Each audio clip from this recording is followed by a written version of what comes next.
안녕하십니까. 네, 오늘은 정죄감에서 재용서받음으로 라고 하는 제목으로 이렇게 교제하기를 합니다. 같이 보실 말씀은 누가복음 5장 17절로 26절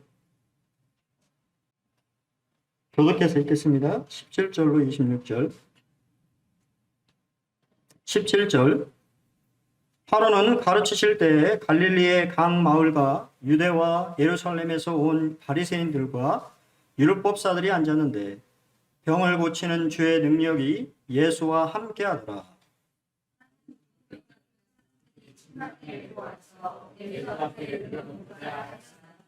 무리 때문에 메고 들어갈 길을 얻지 못한지라 지붕에 올라가 기와를 벗기고 병자를 침상채 무리 가운데로 예수 앞에 달아내리니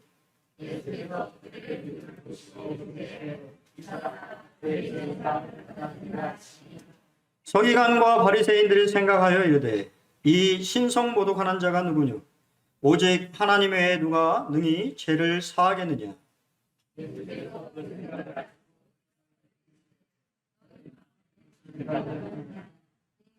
내 죄사함을 받았느니라 하는 말과 일어나 걸어가라 하는 말이 어느 것이 쉽겠느냐?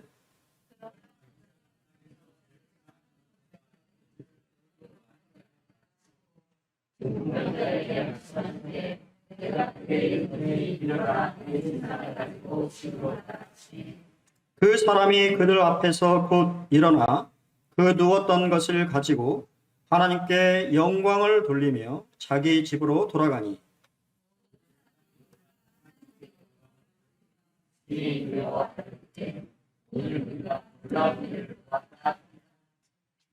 감사합니다.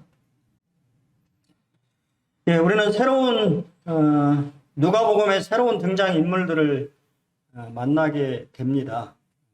새로운 사람들은 바로 바리새인과 율법 교사들이 누가복음에 처음 등장을 하게 되는데요. 바리새인은 히브리어 세루심이라고 하는 단어에서 왔는데 분리된 자라는 의미로 쓰이고 있고요. 모세오경 외에 선지서와 장로들의 유전인 우리가 이제 미나시라고 하는 것과 탈무드라고 하는 것들을 받아들여서 율법을 철저히 지키려고 하는 사람들을 바리새인이다라고 얘기를 하고요.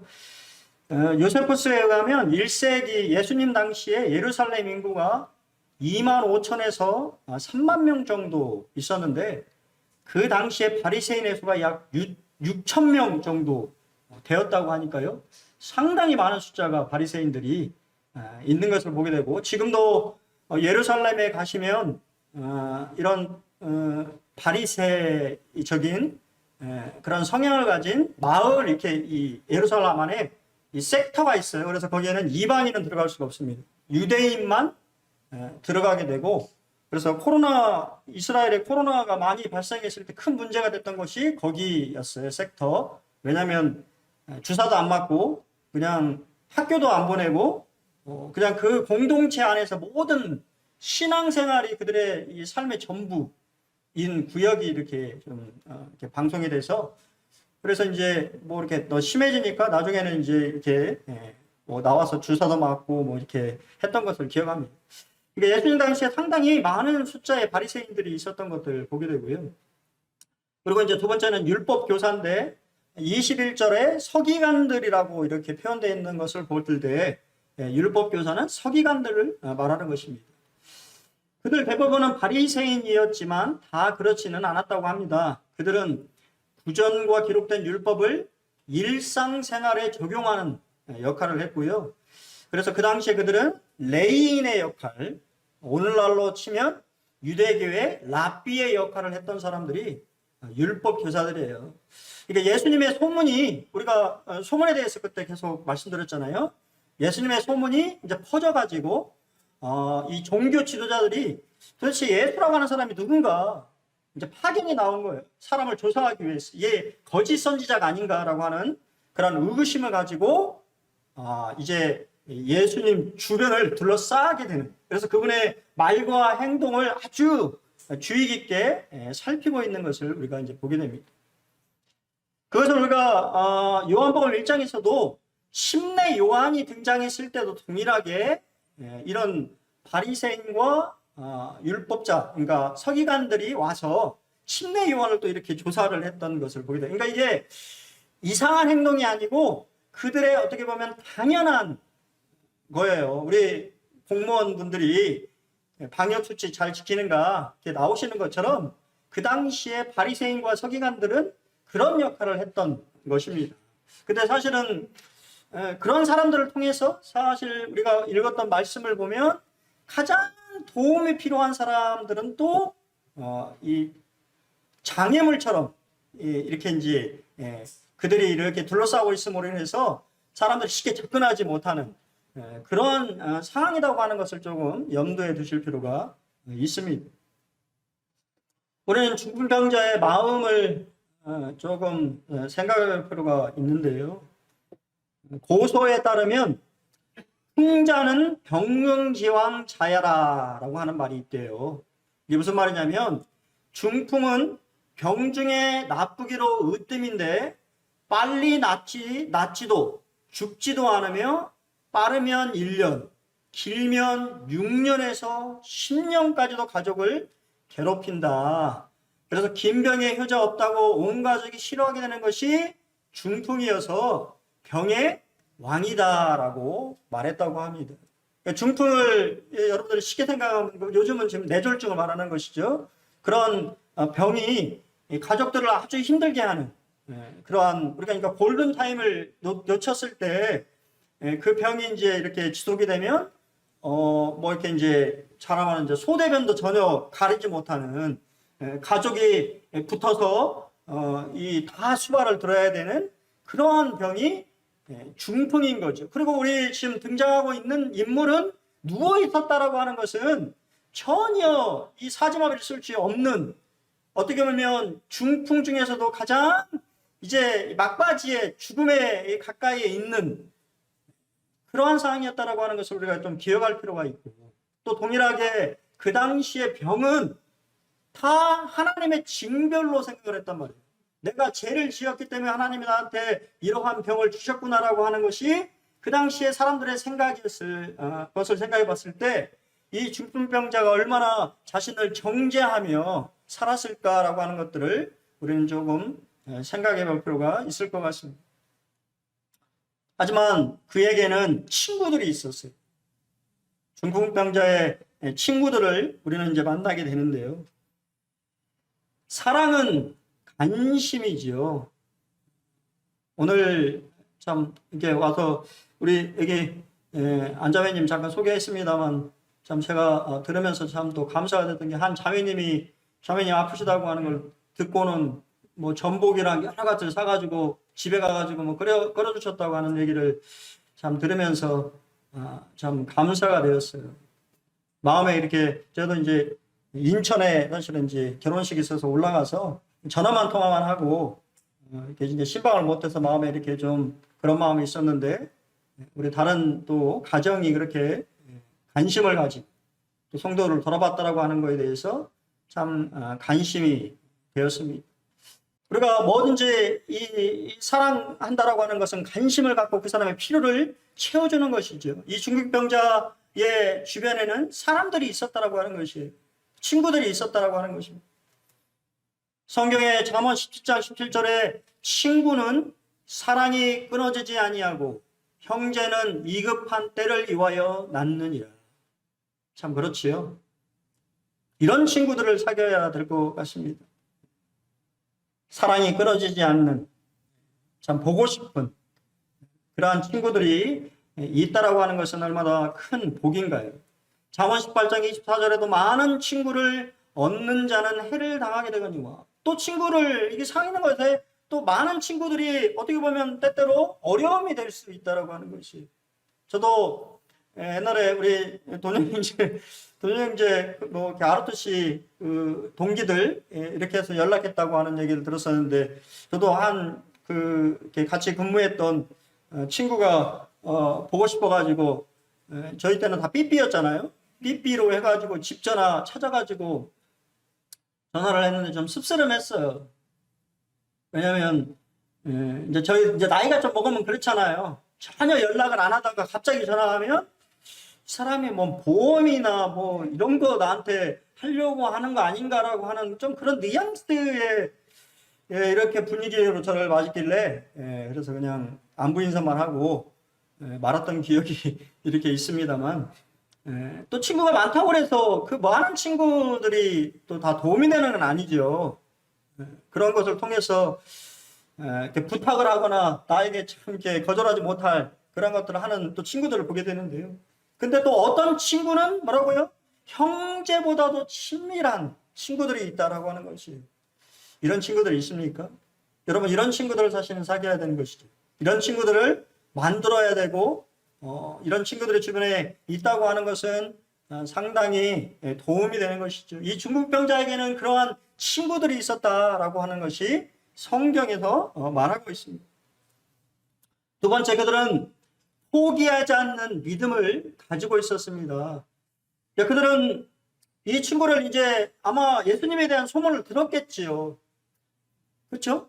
그리고 이제 이 도움이 필요하다고 예수님 앞에 가면 내가 고칠 수도 있다라고 하는 그런 기대감을 가지고 그들은 출발했지만 이미 집에 들어갈 수 없는 그러한 상황이 되었어요. 왜냐하면 이미 많은 그 예수님 이 앞으로는 아까 살펴본 새로운 인물들인 바리새인과 이 서기관들이 둘러싸고 있고 또 그 모습을 지켜보는 또 많은 사람들이 있었기 때문에 가지 못한 것이죠. 여러분은 어떻게 하시겠어요? 이러한 상황이라고 합니다. 에이, 오늘은 땡이네. 다음에 와야 되겠다.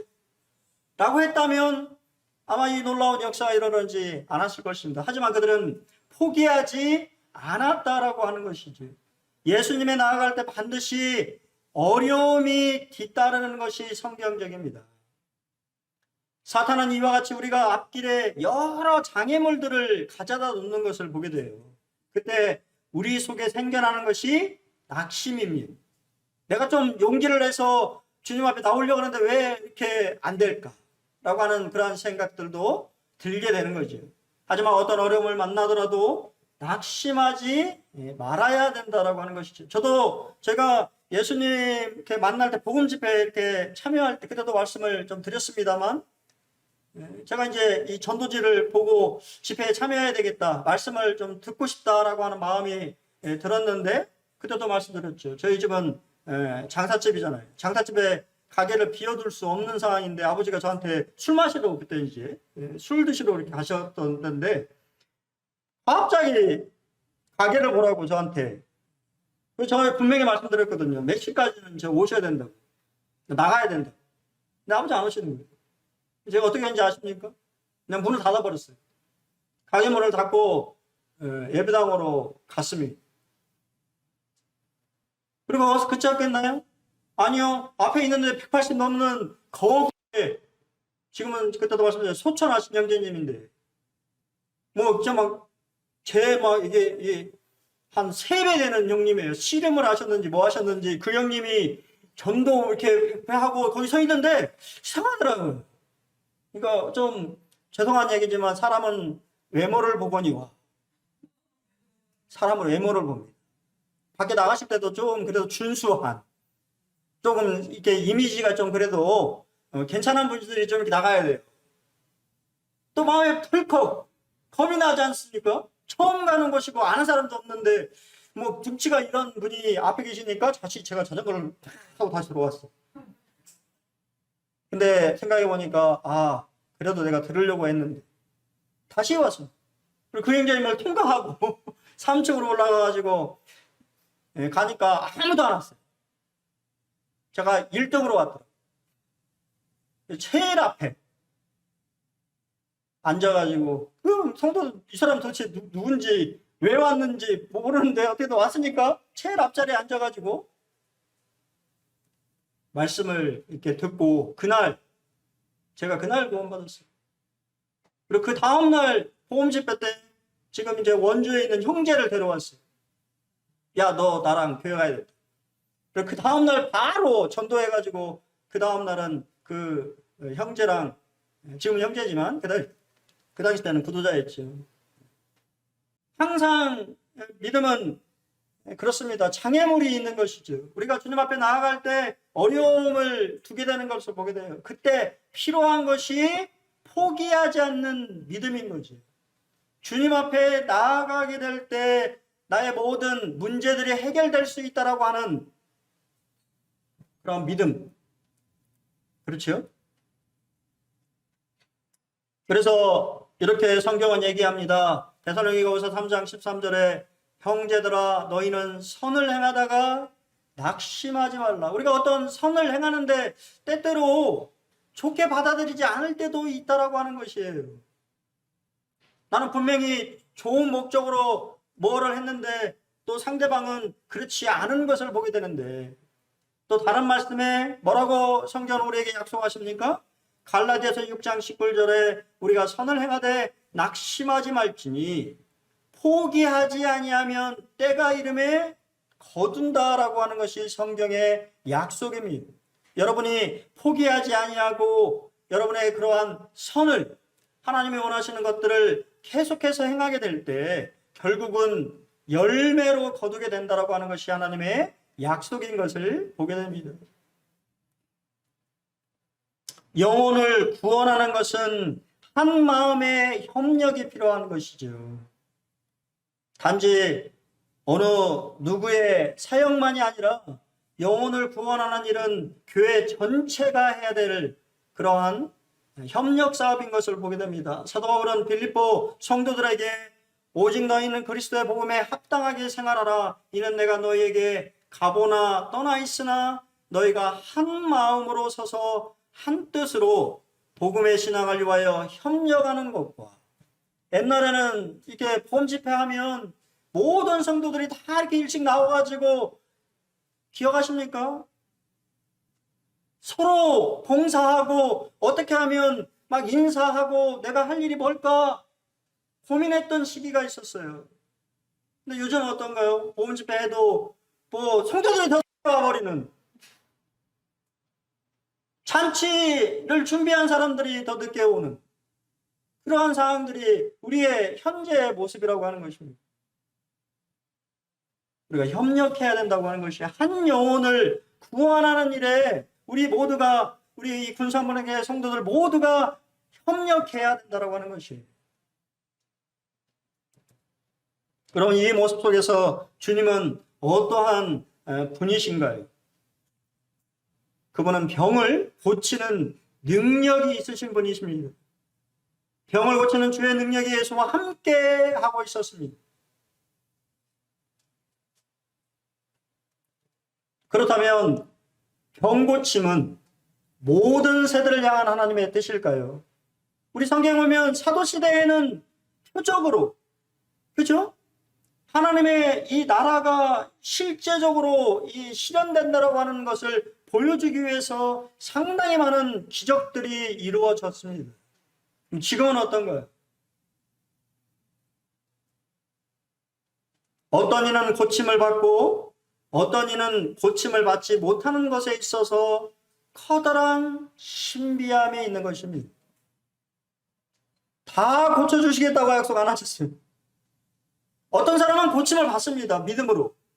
하지만 어떤 분은 고침을 받지 못하는 것이, 그래서 우리가 다 알 수 없는 것이, 그런 예가 있지요. 대표적인 인물이 누구예요? 사도 바울이에요. 사도 바울은 고린도서 7장 7절에 보면 자신에게 육체에 가시가 있었다라고 말하고 있습니다. 그는 그의 손수건만으로도 사람들이 치유되는 역사가 있었던 사람이에요. 독사에 물렸는데도 죽지 않는 사람이었습니다. 근데 그에게는 육체에 가시가 있었어요. 그것을 위해서 사도 바울도 얼마나 불편했겠습니까? 우리가 안과질환이라고 하잖아요. 눈이 이렇게 잘 안 보이는, 얼마나 불편했겠어요. 그것을 위해서 사도 바울이 3번이나 하나님 앞에 기도했지만 하나님 뭐라고 말씀하셨어요?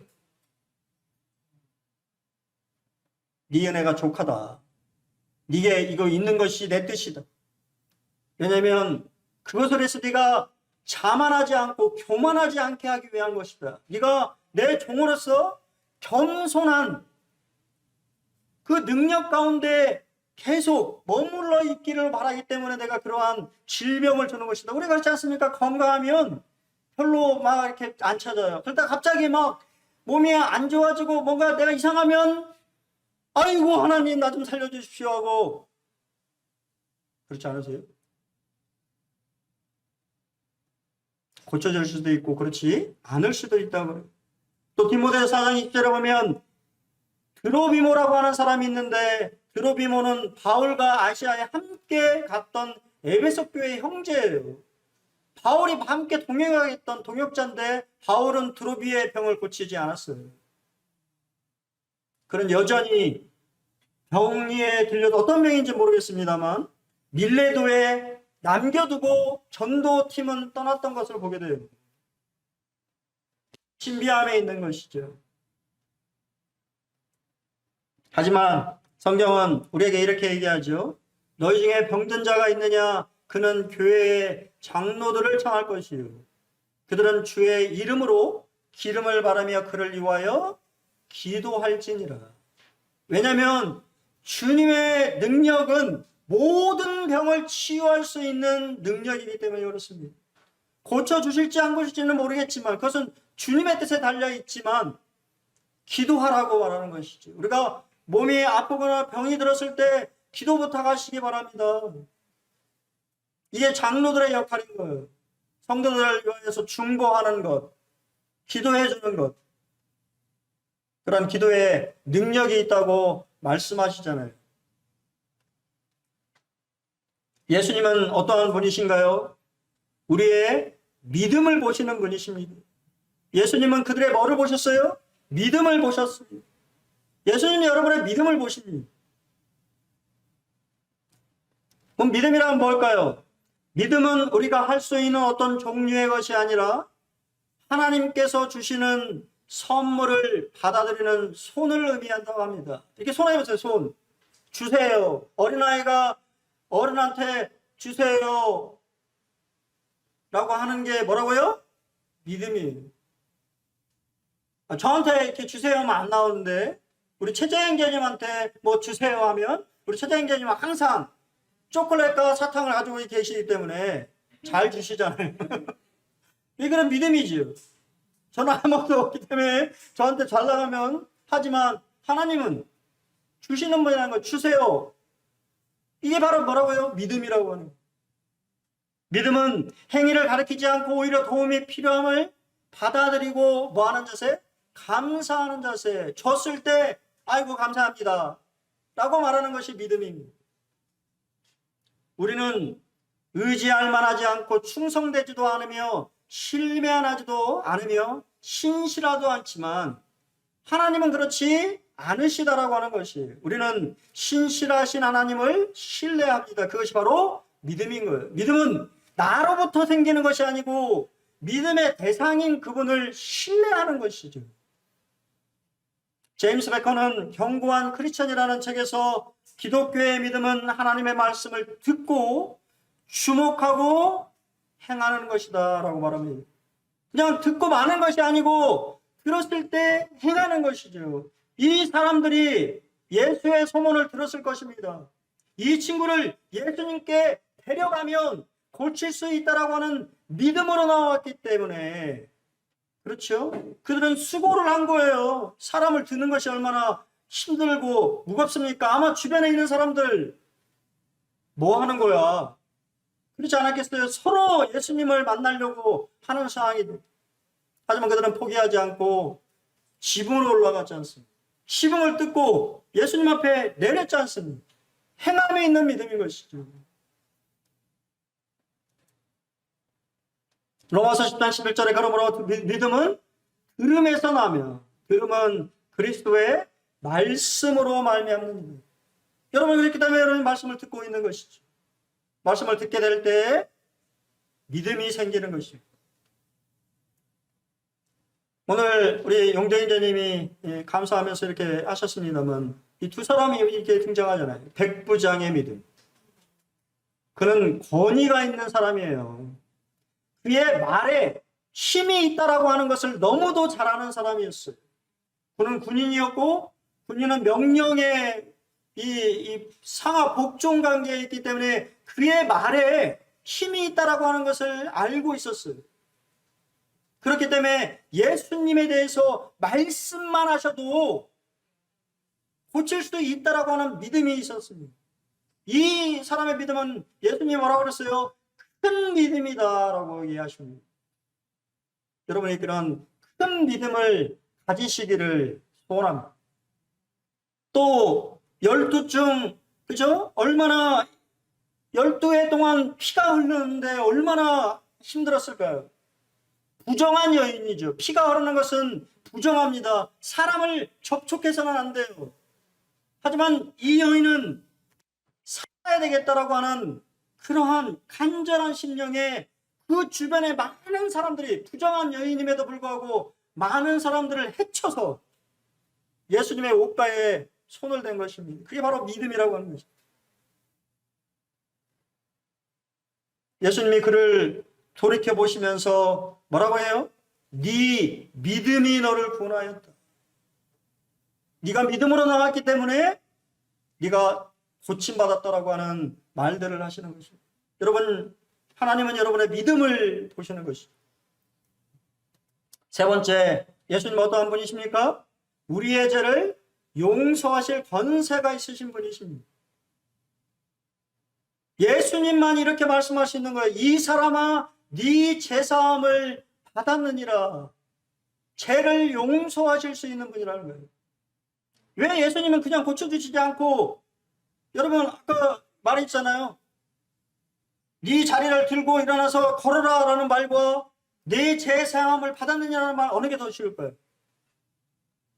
어느 게 더 쉽습니까? 생각 안 해보셨어요?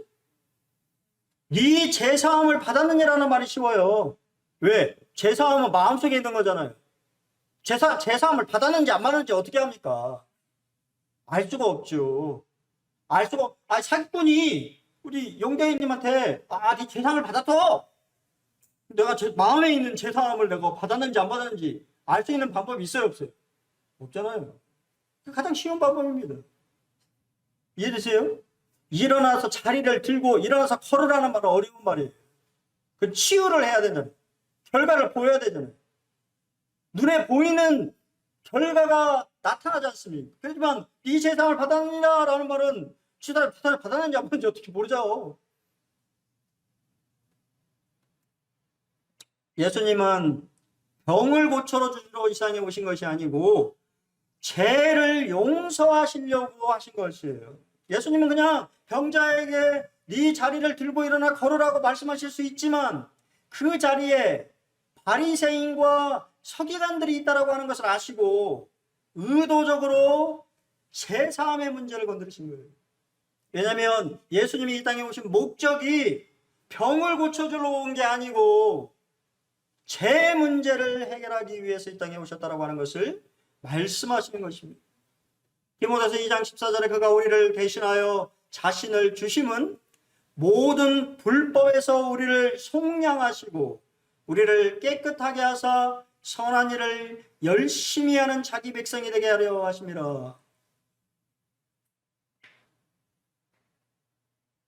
그렇지요. 우리를 구원하신 목적은 우리를 깨끗하게 하셔서 하나님의 일을 하게 하는 백성으로 만들기 위한 것입니다. 사도 바울의 에베소서에서 우리는 그리스도 안에서 그의 은혜의 풍성함을 따라 그의 피로 말미암아 속량 곧 죄사함을 받았다라고 말씀하시면서 인생의 모든 문제가 죄 문제와 관련이 있다라고 하는 것을 우리에게 말씀하시는 것이죠. 죄 문제 해결은 최우선의 문제이고, 왜냐하면 육체의 질병은 육체만을 상하게 하는 것이지만 영혼의 질병은 영원한 사망을 가져오기 때문에 그렇습니다. 그렇기 때문에 예수님은 이 중풍병자의 죄 문제를 건드리신 거예요. 또한 예수님은 어떠한 분이십니까? 예수님은 우리의 생각을 들여다보시는 분이시죠. 지금 여러분이 무슨 생각하고 있는지 예수님이 다 들어보신 거예요.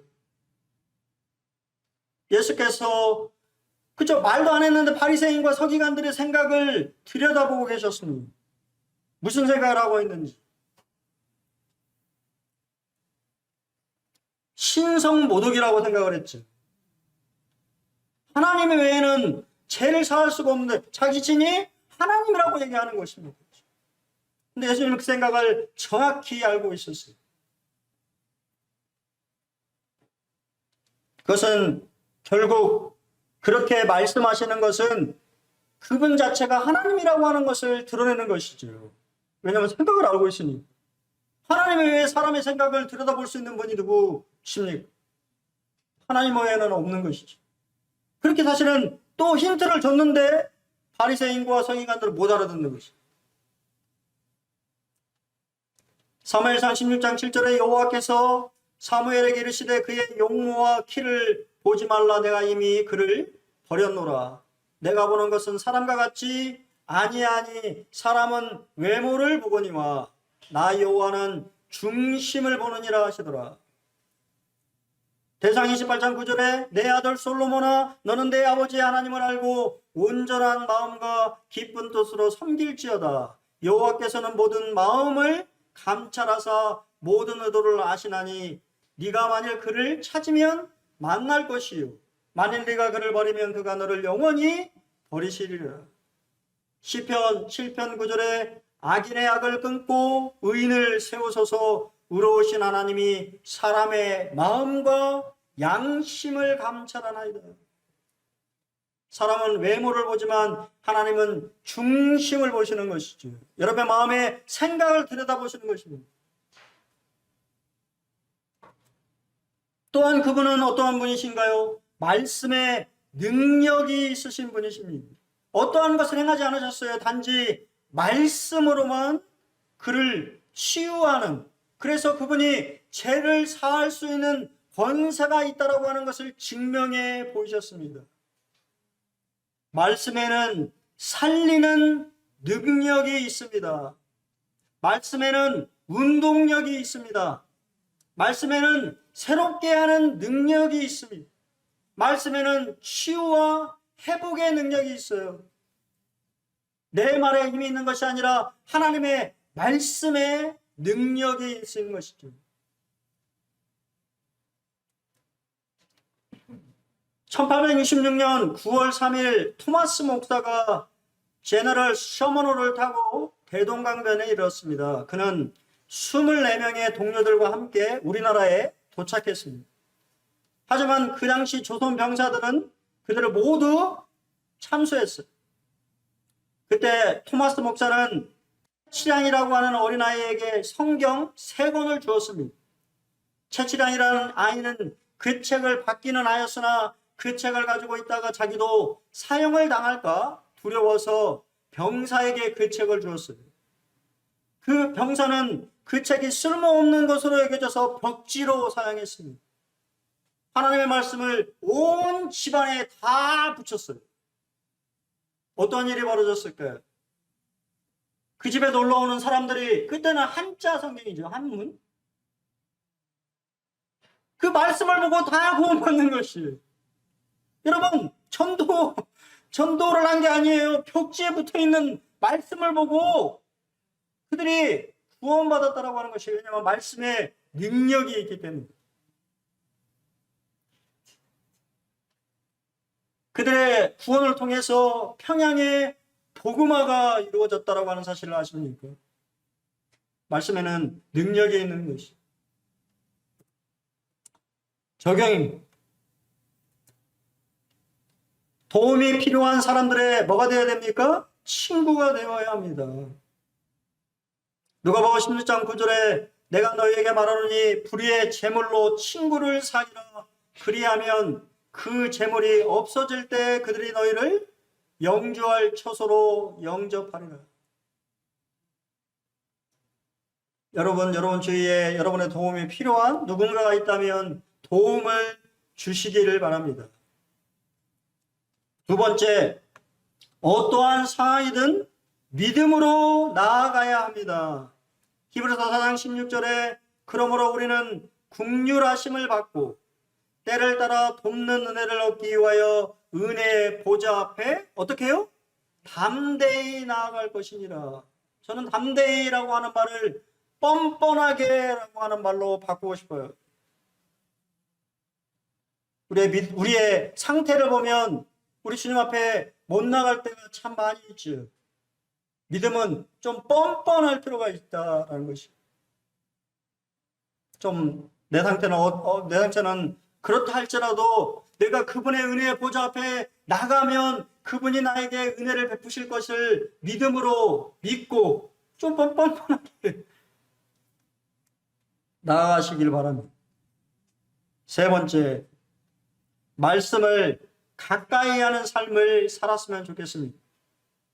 이사야서 55장 11절에 내 입에서 나가는 말도 이와 같이 헛되이 내게로 돌아오지 아니하고 나의 기뻐하는 뜻을 이루며 내가 보낸 일에 형통함이니라. 하나님의 말씀이 여러분의 심령 가운데 나가게 될 때 그 말씀에 능력이 있기 때문에 그 말씀이 이루신다라고 하는 것이 하나님의 뜻을 여러분의 삶 가운데 이루실 줄로 믿습니다.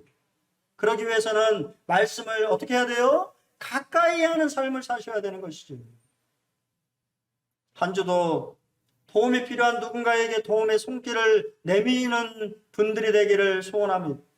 또한 여러분이 어떠한 상황에 처하든지 간에 좀 담대하게 뻔뻔하게 우리 주님의 도움을 구하며 믿음으로 나아가기를 소원합니다. 또한 여러분의 삶에 말씀을 가까이 하는 삶을 사심으로 하나님의 뜻이 여러분의 삶 가운데 풍성하게 이루어지기를 또한 소원해 봅니다. 한 주도 요새 코로나 상황이 안 좋은 그런 상황으로 이렇게 치닫고 있는데요. 또 주님이 그래도 우리가 감사한 것은 모든 상황이 전능하신 주의 손에 안에 있음을 저희가 믿습니다. 우리가 이런 상황들을 위하여서 더 중보하고 또 하루빨리 코로나가 안정화되고 종식될 수 있도록 함께 기도하면 좋겠습니다. 감사합니다.